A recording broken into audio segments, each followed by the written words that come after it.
Hello everyone, welcome to Jayashankar academy. So Gurukula JL, PGT, టీజీటీకి సంబంధించి మనం పెడగాజీలో అబ్జెక్టివ్స్ అండ్ స్పెసిఫికేషన్స్ పైన కొన్ని డిస్కషన్ ఎంసీక్యూస్ని మనం చూద్దాం. ఇది అందరికీ అంటే అన్ని సబ్జెక్టుల వారికి ఉపయోగపడుతుంది. సో క్వశ్చన్స్ ఏ విధంగా వస్తున్నాయి, ఏ విధంగా ఫ్రేమ్ అవుతాయి క్వశ్చన్స్ అనేది మనం వీడియో ద్వారా చూద్దాం. సో దానికంటే ముందు పెడగాజీ అండ్ కంటెంటే కాకుండా మనకి అతి ముఖ్యమైన జనరల్ స్టడీస్ కూడా చాలా కీలకం. అందులో జనరల్ స్టడీస్లో there is a lot of syllabus, అన్ని రకాల సబ్జెక్ట్స్ ఉంటాయి కొత్త. కానీ అందులో ఈజీగా మార్క్స్ గెయిన్ చేసే ఒక టాపిక్ ఉందండి, అది టీచింగ్ యాప్టిట్యూడ్. కానీ ఇక్కడ ఉన్న ప్రాబ్లం ఏంటంటే టీచింగ్ యాప్టిట్యూడ్కి సంబంధించిన మెటీరియల్ అనేది అందుబాటులో లేకపోవడం. దానికోసం విద్యార్థులు ఏదో చాలా హ్యూజ్గా దాన్ని ఏదో పెద్దగా చూసి రకరకాలుగా సైకాలజీ పుస్తకాలు, మెథడాలజీ పుస్తకాలు, ఫిలాసఫీ బుక్స్ ఇవన్నీ చదువుతూ కూర్చున్నారు పాపం, అండ్ టైం వేస్ట్ చేస్తున్నారు దాని మీద. సో దీన్ని ఓవర్కమ్ చేయడం కోసం గతంలో వచ్చిన ప్రశ్నాపత్రాలని గమనిస్తూ అతి ముఖ్యమైన 400 అంటే అతి ముఖ్యమైన కాన్సెప్ట్స్ని కవర్ చేస్తూ, అప్లికేషన్ని కవర్ చేస్తూ 400 ప్రశ్నలతో కూడిన టీచింగ్ యాప్టిట్యూడ్ టెస్ట్ సిరీస్ని మీకు అందిస్తున్నాం. ఇందులో 10 టెస్టులు, ఒక్కొక్క టెస్ట్ 40 మార్కులకి ఉంటుంది. ఇది మీకు ఆన్లైన్ టెస్ట్ రూపంలో యాప్లో అందుబాటులో ఉంటుంది. కాబట్టి జయశంకర్ అకాడమీ యాప్ని డౌన్లోడ్ చేసుకోండి, డిస్క్రిప్షన్లో లింక్ ఇచ్చాం, అందులో మీకు టెస్ట్ సిరీస్ అవైలబుల్గా ఉంటుంది. అండ్ దీనికి సంబంధించిన పీడిఎఫ్ ఫైల్స్ కూడా మీకు అందుబాటులో ఉంచాం, మీరు డౌన్లోడ్ చేసుకొని ప్రింటౌట్ కూడా తీసుకునే అవకాశాన్ని కల్పిస్తాం. సో ఈ టెస్టులు 400 ప్రశ్నలు సాల్వ్ చేయడం ద్వారా మనకేం తెలుస్తుందంటే టీచింగ్ యాప్టిట్యూడ్ అంటే ఒక బోధన సహజ సామర్థ్యం అనేది ఏ విధంగా ఉండాలి, ఒక ఉపాధ్యాయుడు తనలో తాను అంటే సెల్ఫ్గా బై బర్త్గా ఉపాధ్యాయుడిగా ఉండే స్కిల్స్ని మనం ఇక్కడ టెస్ట్ చేయడం జరుగుద్ది. ఓకే, కాబట్టి ఉపాధ్యాయుడి యొక్క ప్రవర్తన క్లాస్ రూమ్లో, ఉపాధ్యాయుడి యొక్క ప్రవర్తన సమాజంలో, ఉపాధ్యాయుడి యొక్క ప్రవర్తన కుటుంబంలో, ఉపాధ్యాయుడి యొక్క ప్రవర్తన విద్యార్థులతో, ఉపాధ్యాయుడి యొక్క ప్రవర్తన విద్యార్థుల తల్లిదండ్రులతో, ఉపాధ్యాయుడి యొక్క ప్రవర్తన తోటి ఉపాధ్యాయులతో ఏ విధంగా ఉండాలి, the perfect teaching learning process జరగాలంటే ఎలాంటి ప్రాసెస్ అంటే ఎలాంటి మెథడ్స్ అండ్ అప్రోచెస్ని ఉపయోగించాలి అన్న కాన్సెప్ట్ పైన అప్లికేషన్ ఓరియంటెడ్తో కూడిన 400 ప్రశ్నల్ని మీకు టెస్ట్ సిరీస్ ద్వారా అందించడం జరుగుతుంది. కాబట్టి this is the most important అండి. 15 నుంచి 20 మార్కులు ఈజీగా ఈ 400 ప్రశ్నల్ని సాల్వ్ చేయడం ద్వారా మనము సాధించవచ్చు. ఓకే, అండ్ టీఎస్పీఎస్సి సంబంధించి జేఎల్ కూడా మనకి మ్యాథ్స్ కోర్స్ అనేది జయశంకర్ అకాడమీ యాప్లో అందుబాటులో ఉంది. మనకు ఆ డేట్ కూడా ఇచ్చేశారు, September 14th. సో దీనికి సంబంధించిన వీడియో క్లాసెస్ని మేము అప్లోడ్ చేయడం జరుగుతుంది.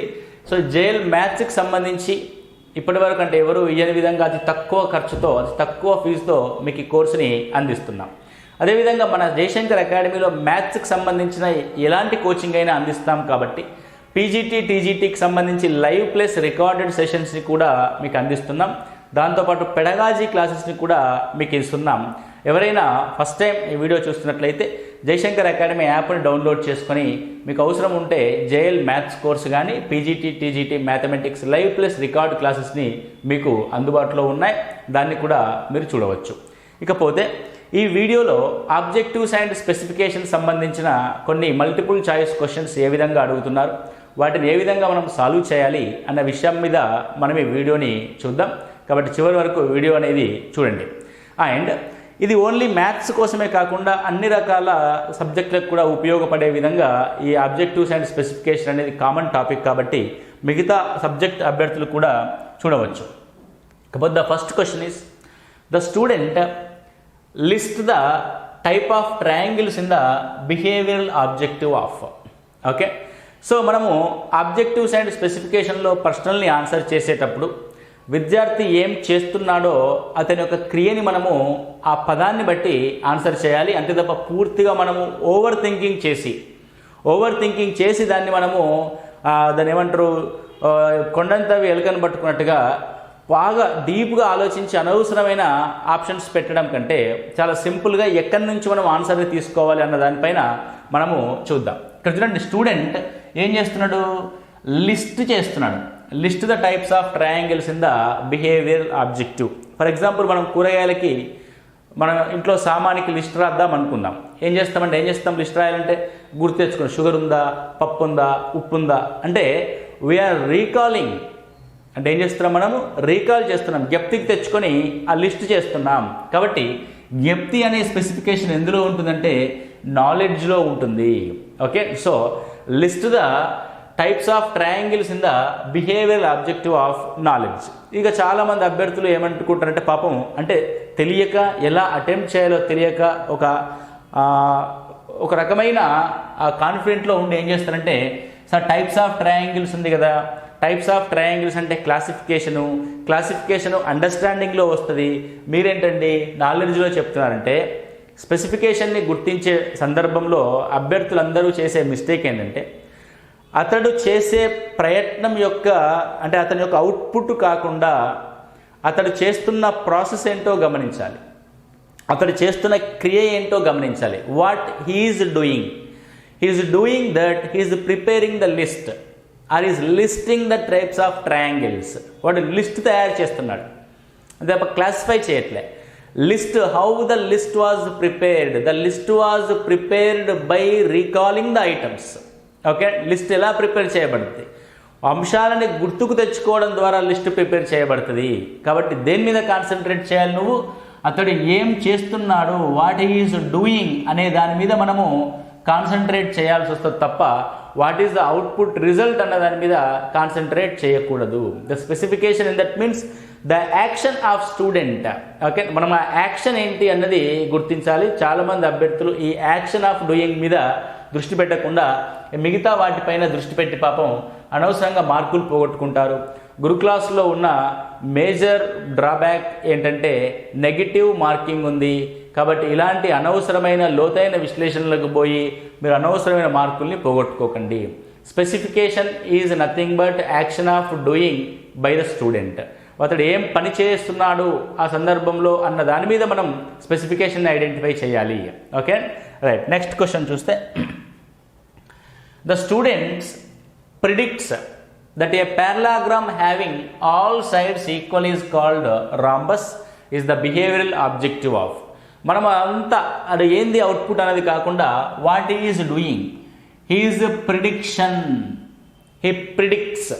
ఓకే, సో ద ప్రిడిక్షన్ ఫలితాలను ఎప్పుడైతే అతను ఊహిస్తాడో, ఎలా ఊహిస్తాడు అని అంటే బై డూయింగ్ ద అప్లికేషన్లో ఫలితాలని ప్రిడిక్ట్ చేస్తాడు. ఓకే, కాబట్టి ఏ అబ్జెక్టివ్ అనేది ఇక్కడ సాటిస్ఫై అయింది, అప్లికేషన్ అనే అబ్జెక్టివ్ అనేది ఇక్కడ సాటిస్ఫై అయింది. అనాలిసిస్ అంటే డివైడింగ్, కాంప్రిహెన్షన్ అంటే అండర్స్టాండింగ్లో మనకి ఏమవుద్ది అని అంటే రిజల్ట్ ఏమొస్తుంది అన్నది ఊహిస్తాడు.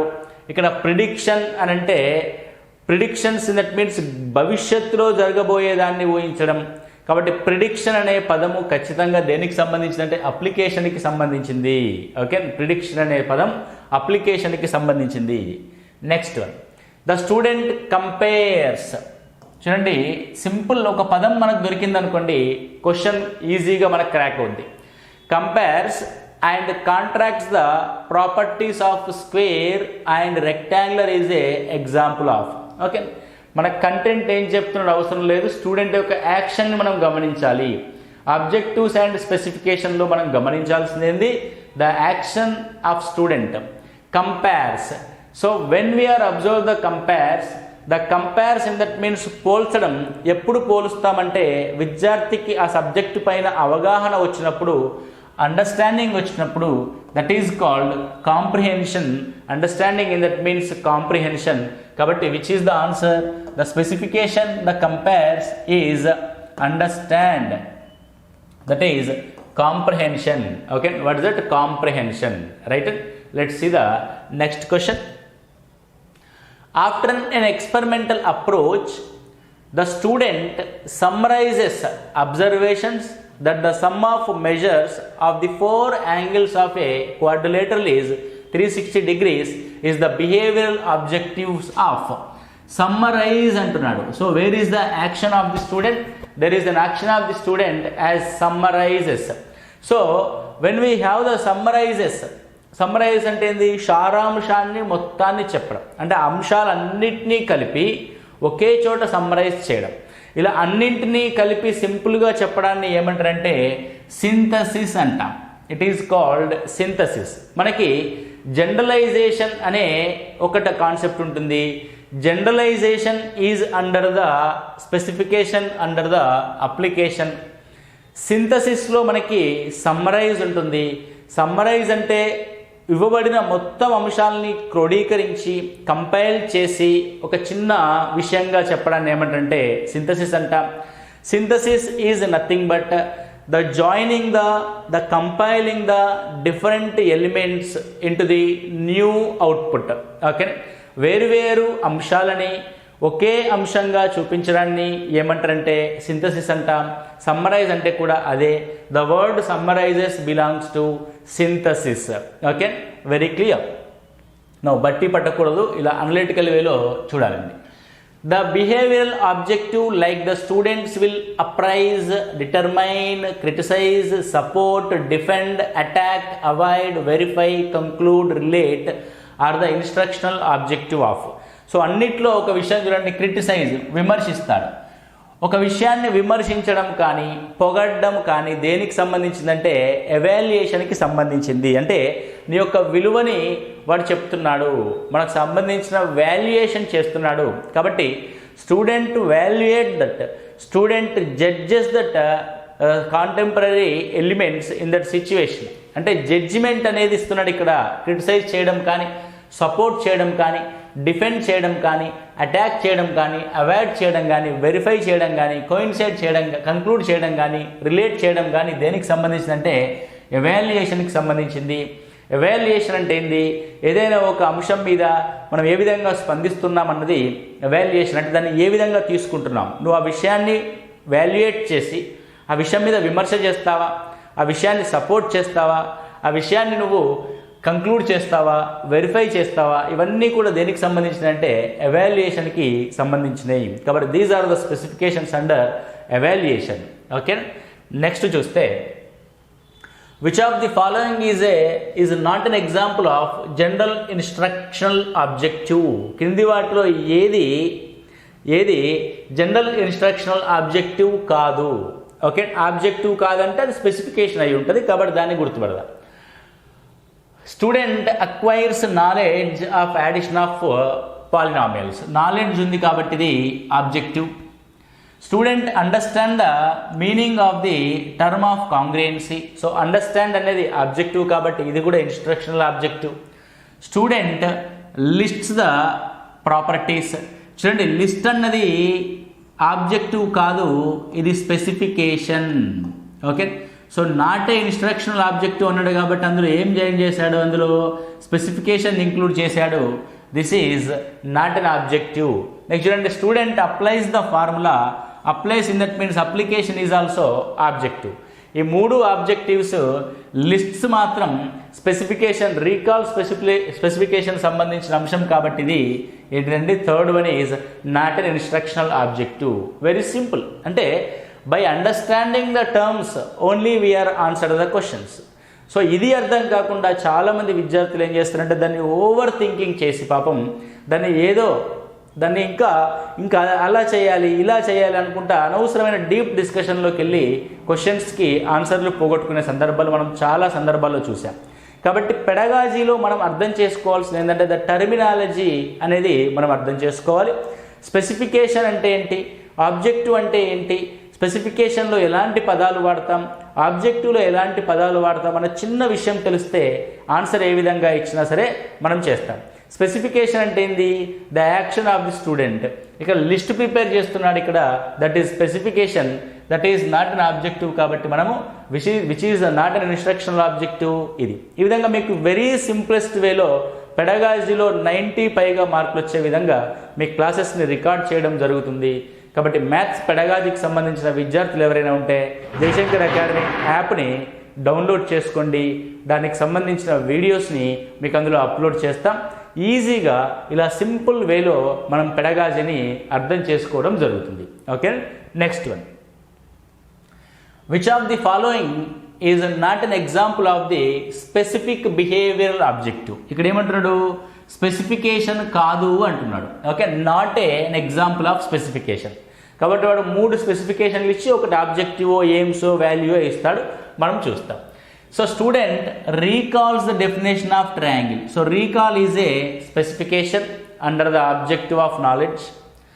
Acquires skill in drawing figures, చూద్దాం దాన్ని. Classifies, it is also specification under the objective of understanding or comprehension. Pupil establish the relationship between triangles and triangular pyramid. Okay, so establishment of relationship అన్నది మనకి అప్లికేషన్లో ఉంటుంది. Identify the relationship అనేది కాంప్రహెన్షన్లో ఉంటే, establishes the relationship అనేది అప్లికేషన్లో ఉంటుంది. ఇది కూడా మనకి స్పెసిఫికేషనే.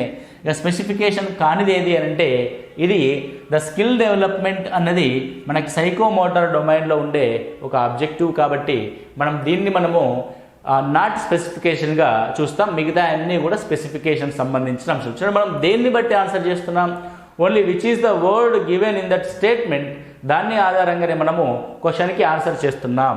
Okay, next, Bloom's taxonomy is a hierarchical organization of achievement goal, curricular declaration, reading skill, cognitive objectives.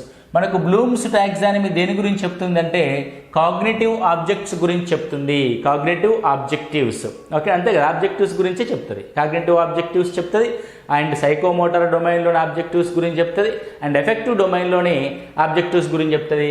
Bloom's మాత్రం స్పెసిఫైడ్గా వేటి యొక్క ఆబ్జెక్టివ్స్ చెప్పాడంటే, కాగ్నిటివ్ డొమైన్లోని ఆబ్జెక్టివ్స్ గురించి చెప్పాడు. So this is the very simple question and basic concept question.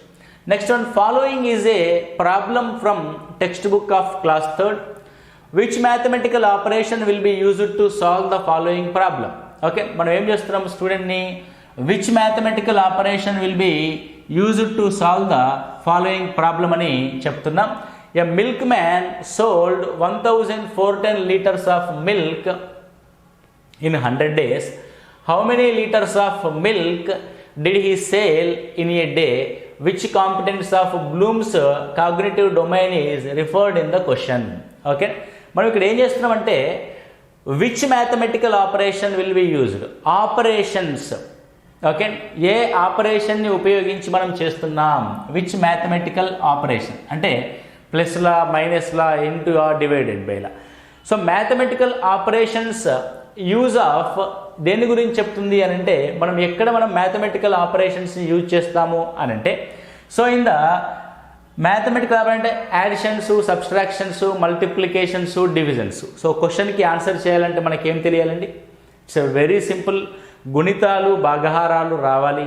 వాటిని రావాలంటే మనం గుర్తు తెచ్చుకోవాలంటే ఎందులో, నాలెడ్జ్లో ఉపయోగించాలి. ఓకే, ఎందులో అండి, నాలెడ్జ్లో. మరి వాడు ఏ క్లాస్ పిల్లాడు, 3rd క్లాస్ పిల్లాడు, వాడికి కాంప్రహెన్షను, అనాలిసిస్, సింథసిస్ ఏం తెలుస్తుంది, ఏం తెలియదు. బట్టి పట్టడం, క్వశ్చన్కి ఆన్సర్ చేయడం. అందుకే ఇక్కడ చూడండి, which mathematical operation is use అంటే ఏది ఆపరేషన్, ఏ మ్యాథమెటికల్ ఆపరేషన్ యూజ్ చేస్తాడు. ఓకే, సో సాల్వ్ చేసేటప్పుడు ఏం వాడతాడు, మన నాలెడ్జ్కి సంబంధించి గుర్తు తెచ్చుకొని మల్టిప్లికేషన్ వాడాలా, డివిజన్ వాడాలా అన్నది అతను డిసైడ్ చేస్తాడు. Okay, right. ఇంకొంచెం డీప్గా ఆలోచించి మీరు సరిది చూసింగ్ ద అప్రోప్రియేట్ మెథడ్ అని చెప్పేసి అనుకుంటారు. అక్కడ మెథడ్ అడిగాడు, ఆపరేషన్ అడిగాడు. ఓకే, బాగా గుర్తుపెట్టుకోండి. Next one, which of the following is a application question. Application question ఏంటి అని అంటున్నాడు. So gives illustration, verifies the results, cites a formula. Okay, and gives results. ఇక్కడ గివ్స్ ఇలిస్ట్రేషన్ అంటే ఎగ్జాంపుల్స్ ఇవ్వడం. మనము అప్లికేషన్లో మొదటగా ఉండేది ఏంటంటే ఎగ్జాంపుల్స్ ఇవ్వడం. సో అప్లికేషన్కి సంబంధించిన మనం క్వశ్చన్స్ని కనుక గమనిస్తే మనకి ఎగ్జాంపుల్స్ అనే స్పెసిఫికేషన్ అనేది ఖచ్చితంగా ఉండడం జరుగుద్ది. కాబట్టి దిస్ ఈజ్ ద అప్లికేషన్ యొక్క specification. Verifies the results, gives the results, sides the formulas అన్నది ఇవన్నీ కూడా ఇవన్నీ కూడా అప్లికేషన్ కదా మనకు అడుగుతుంది. రైట్. సో సారీ అండి, గివ్స్ ద ఇలిస్ట్రేషన్ అప్లికేషన్ కదా అడుగుతుంది, సారీ. సో అప్లికేషన్లో వచ్చేసి అడిగేది ఏంటి అంటే అప్లికేషన్లో మనకి ఇచ్చేది గివ్స్ ద రిజల్ట్స్, అంటే రిజల్ట్స్ ఇస్తాడు, ఫలితాలని చూస్తాడు. ఓకే, ఫలితాలని అనౌన్స్ చేస్తాడు. ఎక్కడ? అప్లికేషన్లో అవుట్పుట్ వస్తుంది మనకి అప్లికేషన్లో. మరి ఇవన్నీ కూడా మిగతా 3 కూడా దేనికి సంబంధించిన ఎగ్జాంపుల్స్ ఇవ్వడం కానీ, ఫలితాలని సరిచూడడం కానీ, రైట్ అండ్ ఫార్ములాస్ని తీసుకోవడం కానీ, ఇవన్నీ దేనికి సంబంధించినవి అంటే దోస్ ఆల్ ఆర్ కాంప్రిహెన్షన్కి సంబంధించినవి, అండర్స్టాండింగ్కి సంబంధించినవి. రిజల్ట్స్ మాత్రము అవుట్పుట్ ఆఫ్ ది క్వశ్చన్ వచ్చేసి అది సంబంధించింది దేనికంటే అప్లికేషన్కి సంబంధించింది. Okay, right and next one, producing sets of abstract relations. Okay, producing sets of abstract relations in the given elements. మనకి వివిధ రకాల ఎలిమెంట్స్ని కలపడానికి అందులో అబ్స్ట్రాక్ట్ రిలేషన్స్ని ఎస్టాబ్లిష్ చేయాల్సి ఉంటుంది. దానికి సంబంధించి అబ్స్ట్రాక్ట్ రిలేషన్స్ ఎందులో చూస్తామంటే సింథసిస్ అనే ఆబ్జెక్టివ్లో చూస్తాం. ఓకే, సింథసిస్ అనే ఆబ్జెక్టివ్లో అబ్స్ట్రాక్ట్ రిలేషన్స్ని ప్రొడ్యూస్ చేయడం అనేది చూస్తాం. మనకి ఇక్కడ రిలేషన్షిప్ పైన 3 స్పెసిఫికేషన్స్ ఉంటాయి. Identifying the relationship under the comprehension, establishing the relationship is under application, and abstract రిలేషన్స్ని ఎస్టాబ్లిష్ చేయడం అనేది సింథసిస్లో ఉంటుంది. కాబట్టి 3ంటిని మీరు జాగ్రత్తగా గమనించాలి. Right, so these are the some of important MCQs from the objectives and specifications. Next వీడియోలో ఇంకొన్ని క్వశ్చన్స్ మనం డిస్కస్ చేద్దాం. Thank you, all the best.